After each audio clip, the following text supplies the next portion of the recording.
Students, next start करते हैं हम कार्बोहाइड्रेट्स। अब ये देखिए, ये वर्ड जो है कार्बोहाइड्रेट, तो वैसे ये दो वर्ड्स को मिलाकर बना।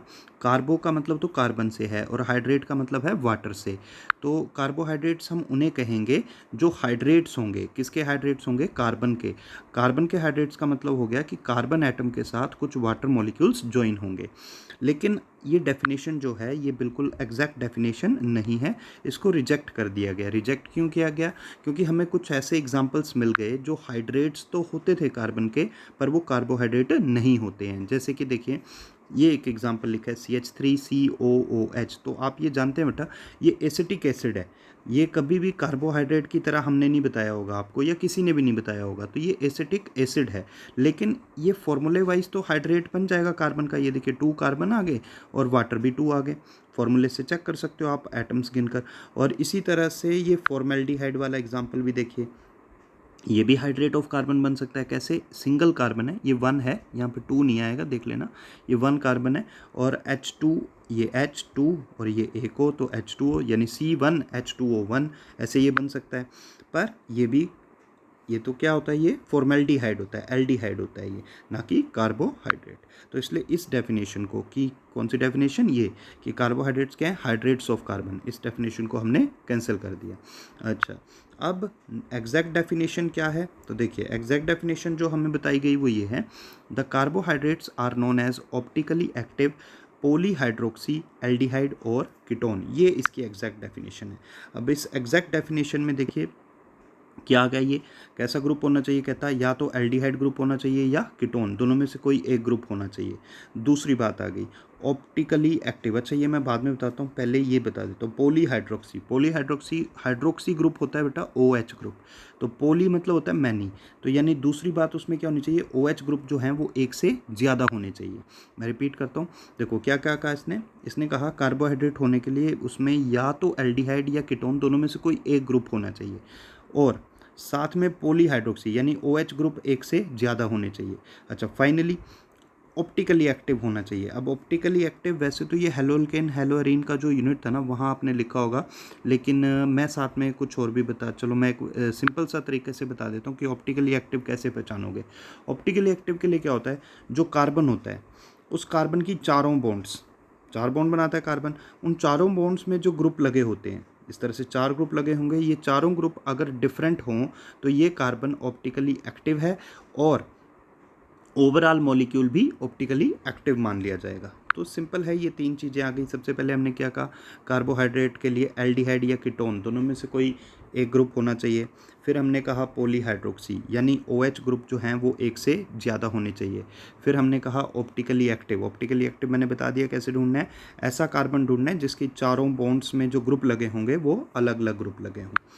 अच्छा, इसके बाद आइए देखिए, ये आ गया the carbohydrates that can be hydrolysed that can not be.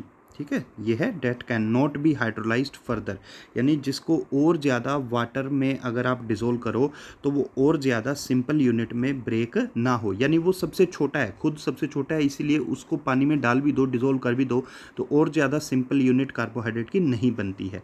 तो ऐसे कार्बोहाइड्रेट्स को हम कहते हैं मोनोसैकेराइड। मोनो का मतलब होता है सिंगल, वन। तो वो कार्बोहाइड्रेट जो और ज़्यादा ब्रेक नहीं होंगे वाटर में, उनको हम कहेंगे मोनोसैकेराइड। जैसे ग्लूकोज, फ्रुक्टोज और राइबोज DNA RNA में जो पेंटोज शुगर था वो राइबोज शुगर ही था। DNA में डीऑक्सी राइबोज था और RNA में राइबोज। अच्छा, नेक्स्ट देखो, नेक्स्ट कहता है carbohydrates that give 2 to 10 monosaccharides, जो 2 से लेकर 10 मोनोसैकेराइड्स प्रोवाइड करें हाइड्रोलिसिस पे, उनको हमने कहना है ओलिगोसैकेराइड्स। OLIGO है ये ओलिगोसैकेराइड्स। कौन कौन एग्जाम्पल आ गए इसके एग्जाम्पल आ गए सुक्रोज और लैक्टोज। तो ये इसके एग्जाम्पल हैं। अच्छा, नेक्स्ट देखिए, नेक्स्ट आ गया हमारे पास carbohydrates that give more than 10 monosaccharides on hydrolysis are known as polysaccharides। polysaccharides में कौन कौन एग्जाम्पल आ गए? स्टार्च आ गया और सेलुलोज आ गया। तो ये चीज़ आ गई। अच्छा, तो देखिए पॉलीसैकेराइड हमने 3 टर्म्स पढ़ी यहाँ पे, कौन कौन सी? मोनोसैकेराइड्स वो थे जिनको और ज़्यादा ब्रेक नहीं किया जा सकता वाटर में, यानी ये खुद सबसे छोटे होते हैं।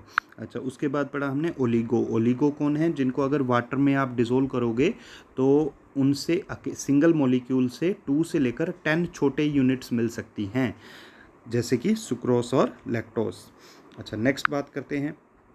नेक्स्ट हमने कहा कि कई ऐसे भी हैं जिनको अगर वाटर में डिज़ोल्व करोगे तो 10 से भी ज़्यादा स्मॉलर यूनिट्स मिल जाएंगी, तो उनको हमने क्या कहना है, पॉलीसैकेराइड्स। इसके एग्जांपल हैं स्टार्च और सेलुलोज। ठीक है। अच्छा, नेक्स्ट ये देखिए, एक सिंपल सी डेफिनेशन है ये।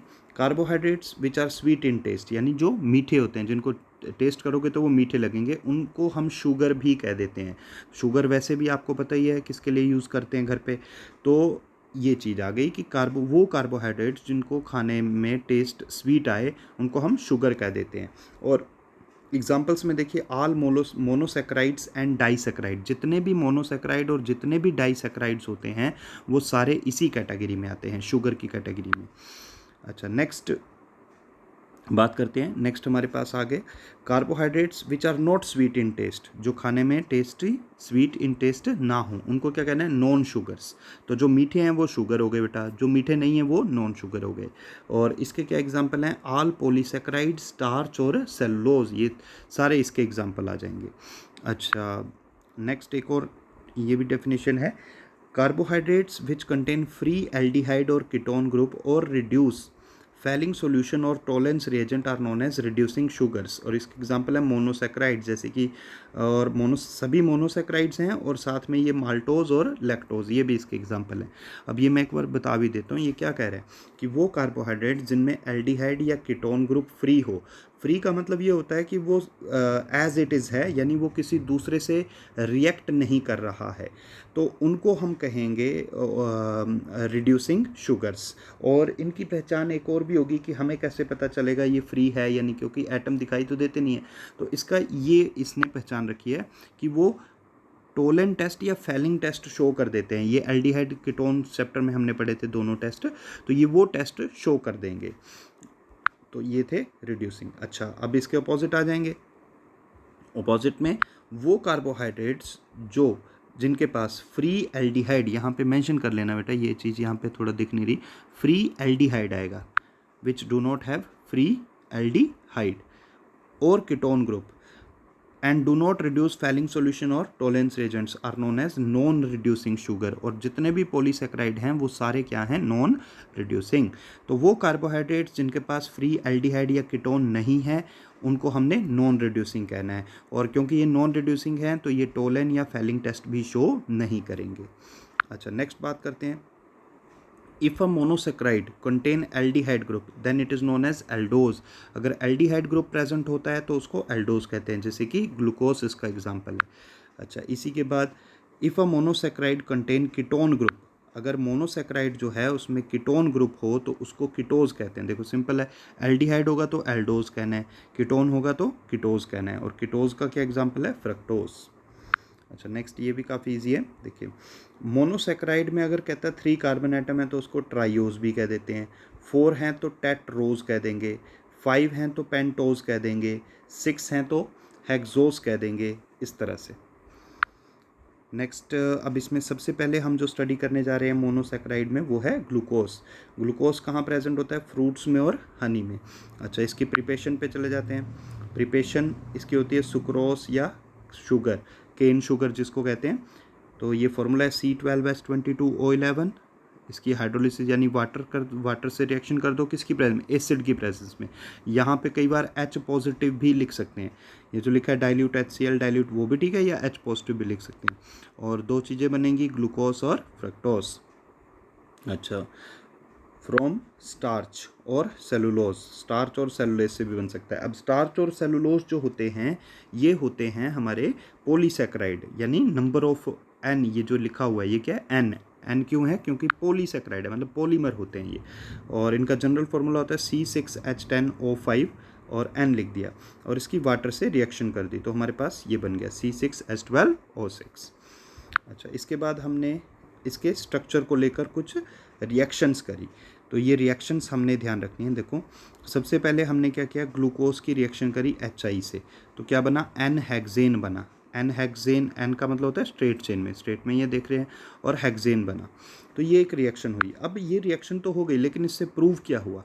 इससे प्रूव ये हुआ कि glucose on heating with HI form an hexane which suggest that all 6 carbon atoms are linked in a straight chain. तो इससे ये प्रूव हुआ कि ग्लूकोज में जो कार्बन एटम्स हैं सारे के सारे वो स्ट्रेट चेन में प्रेजेंट है, क्योंकि एन हेक्सेन बना ना स्ट्रेट वाला।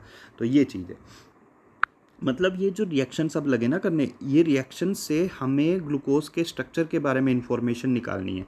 तो पहले जैसे फर्स्ट हमने HI से कर दी, तो HI से एन हेक्सेन बन गया। तो एन हेक्सेन बना, इसका मतलब ग्लूकोज में हेक्स मतलब 6 कार्बन एटम है, और एन मतलब वो सारे के सारे स्ट्रेट चेन में हैं। अच्छा, नेक्स्ट ये रिएक्शन देखिए। अब इसमें क्या किया हमने, एल्डिहाइड की रिएक्शन की हाइड्रोक्सिल एमीन से। अब ये जो हाइड्रोक्सिल एमीन होता है, ये एमीन्स वाले एल्डिहाइड कीटोन वाले चैप्टर में था, और इसको रिएक्शन करने का तरीका क्या होता है मैं एक बार याद दिला देता हूँ। एल्डिहाइड कीटोन चैप्टर में भी कहता था कि देखो एन के पास H हैं, जब तक H हैं H पॉजिटिव की तरह निकालते रहो। और एल्डिहाइड में मैं ये कहता था कि एल्डिहाइड में ये जो O होता है, C डबल बॉन्ड O वाला O के पास भेजने हैं H, दो हैं तो दो भेज दो। अब क्योंकि ये NH2 है, दो हैं तो दोनों चले जाएंगे, और दो भेजोगे तो H2O निकल भी जाएगा, -H2O।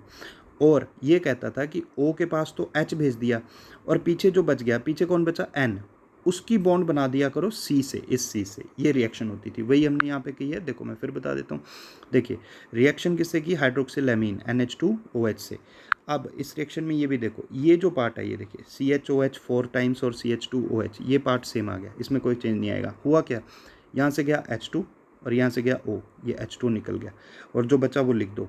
बचा क्या बेटा, C के साथ H तो सेम रहा, और ये इसी C से कौन जुड़ेगा, N, डबल बॉन्ड से जुड़ेगा, क्योंकि दो हाइड्रोजन गए हैं, तो डबल बॉन्ड NOH ये बन गया। इसको कहते हैं ग्लूकोज ऑक्साइन।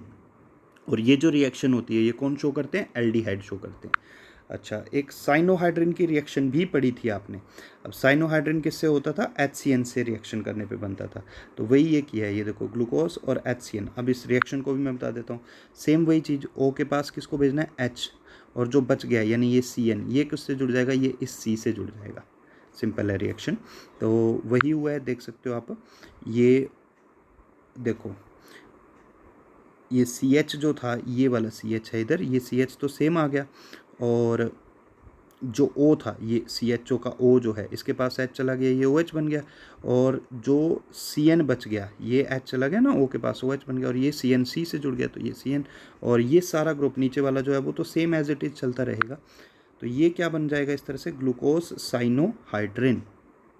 अच्छा, इन रिएक्शन से क्या प्रूव होता है, इन रिएक्शन से ये प्रूव होता है कि ग्लूकोज हैव कार्बोनिल ग्रुप, यानी एल्डिहाइड या कीटोन कोई भी हो सकता है, अभी हमें पक्का पता नहीं है, पर कहता कार्बोनिल ग्रुप है, क्योंकि ये जो साइनोहाइड्रिन वाली हाइड्रोक्सिलामीन वाली रिएक्शंस हैं, ये कौन शो करते थे, ये शो करते हैं हमारे पास कार्बोनिल कंपाउंड्स, यानी कि एल्डिहाइड या कीटोन। अच्छा, इसके बाद एक और रिएक्शन आ गई ब्रोमीन वाटर से। ये है ग्लूकोज, ये ब्रोमीन वाटर से कर दिया, और देखो ये जो पोर्शन है यहाँ पे, ये पोर्शन सारा सेम आ गया। बस हुआ क्या, एल्डिहाइड ग्रुप देखो किस में चेंज हो गया, कार्बोक्साइलिक एसिड में। तो एल्डिहाइड कार्बोक्साइलिक एसिड में चेंज हुए, इसका मतलब ये कौन सी प्रोसेस हुई, ये हुई ऑक्सीडेशन। तो ऑक्सीडेशन इसलिए हुई क्योंकि ये ब्रोमीन वाटर जो होता है ये वीक ऑक्सीडाइजिंग एजेंट होता है। और एक और चीज़, क्योंकि ये वीक ऑक्सीडाइजिंग एजेंट है, तो एल्डिहाइड जो होते थे, ये एल्डिहाइड कीटोन चैप्टर में बताया हुआ है आपको कि एल्डिहाइड की ऑक्सीडेशन ईजी होती है, तो इसलिए वो वीक से भी ऑक्सीडाइज हो जाते हैं। लेकिन कीटोन की ऑक्सीडेशन डिफ़िकल्ट होती है, तो उनको स्ट्रॉन्ग चाहिए, वो वीक से ऑक्सीडाइज नहीं होते हैं। पर अब क्योंकि यहाँ पे हमने ग्लूकोज को जब ब्रोमीन वाटर से किया, अब हमें पता है ब्रोमीन वाटर तो वीक ऑक्सीडाइजिंग एजेंट है, ये लिखा है माइल्ड या वीक, और बन गया एसिड। तो इसका मतलब ये हुआ कि अगर वीक से ऑक्सीड, हमें ये पता लग चुका था, लास्ट जो पिछला टॉपिक था उसमें हमने कहा था कि कार्बोनिल ग्रुप है। कार्बोनिल मतलब वो एल्डिहाइड या कीटोन दोनों में से कोई एक हो सकता है, पर क्योंकि वीक ऑक्सीडाइजिंग एजेंट से ऑक्सीडेशन हो गई, तो इसका मतलब वो एल्डिहाइड है, क्योंकि इजी ऑक्सीडेशन एल्डिहाइड की होती है। तो ये चीज़ है। अच्छा, द रिएक्शन इंडिकेट, तो वही चीज़ यहाँ पे बताइए कि पहली चीज़ तो ये भी ध्यान रखना कि ये जो सब्सटेंस बन गया इसका नाम क्या है, ग्लूकोनिक एसिड, ये याद रखना है नेम। और glucose get oxidised with mild या weak oxidising agent like bromine water into gluconic acid. This reaction indicate that carbonyl group is an aldehyde group. तो इससे ये पता चल गया। अच्छा, नेक्स्ट बात करते हैं। हमने एसिटिक एनहाइड्राइड से रिएक्शन कर दिया। अब एसिटिक एनहाइड्राइड से कई बार बता चुका हूँ कि 2 असाइल ग्रुप हैं, और असाइल ग्रुप क्या होते हैं? H पॉजिटिव रिप्लेसर, यानी ये H पॉजिटिव की जगह पे आएंगे। तो यहाँ पे देखो मैं रिएक्शन समझाता हूँ पहले। कितने मॉलिक्यूल लिए हैं? 5। तो बेटा 5 इसलिए लिए क्योंकि देखो 1 OH ये है, 4 ये हैं, 5 हो गए ना। तो ये 5 जो OH हैं, यहाँ से H चला जाएगा और H की जगह कौन आ जाएगा? Acyl group. असाइल मतलब CH3C डबल बॉन्ड O, ये ग्रुप आ जाएगा। और जो मैं समझा रहा हूँ बस वैसे ही करो, रिएक्शन हो जाएगी। क्या बोला? मैं फिर बोलता हूँ, H निकाल दो और ये CH3CO यानी असाइल ग्रुप लगा दो, बाकी रिएक्शन कर दो। तो आपके पास क्या होगा? देखो यहाँ पे 2 CH3CO है ना, तो CH3C डबल बॉन्ड O और O ये बच जाएगा, और यहाँ से निकलेंगे H, तो वो बन जाएगा CH3C डबल बॉन्ड O और H। तो ये तो बाय प्रोडक्ट हो गया। और ये जो CH3CO हैं ये इन H की जगह पे आ जाएंगे। तो इस तरह से हमारे पास फॉर्मेशन हो गई देखो, और ये बन गया ग्लूकोज पेंटा एसीटेट। तो ये चीज़ है। अब ये रिएक्शन किन ग्रुप्स पे हुई है? हाइड्रोक्सिल यानी अल्कोहल ग्रुप्स पे हुई है। तो इसीलिए इस रिएक्शन से पता भी हमें यही चलेगा कि OH ग्रुप प्रेजेंट है। तो वही बता रहे हैं, देखो this reaction confirm the presence of 5 OH group since glucose is a stable compound, so these 5 OH group should attach to different carbon atoms. ठीक है, ये चीज़ आ गई। और क्योंकि अगर एक ही कार्बन पे 2 ऑक्सीजन आ जाएं तो वो अनस्टेबल हो जाता है। तो अब ये कंपाउंड भी स्टेबल था, और क्योंकि 5 जगह पे असाइलेशन हुई है तो इसलिए 5 OH ग्रुप प्रेजेंट है। ओके, नेक्स्ट अब बात करते हैं। नेक्स्ट किससे रिएक्शन कर दी? Nitric acid. अब ब्रोमीन वाटर जो पीछे रिएक्शन में यूज़ किया ना, वो तो वीक ऑक्सीडाइजिंग एजेंट होता है, पर ये स्ट्रॉन्ग होता है। स्ट्रॉन्ग होता है इसीलिए देखो इसने एल्डिहाइड को भी एसिड बना दिया, और ये 1 डिग्री अल्कोहल को भी एसिड बना दिया। क्योंकि ये ऑर्गेनिक में बताता था आपको, स्ट्रॉन्ग ऑक्सीडाइजिंग एजेंट जो होते हैं वो 1 डिग्री अल्कोहल को सीधे कार्बोक्साइलिक एसिड बना देते हैं, वही इसने किया।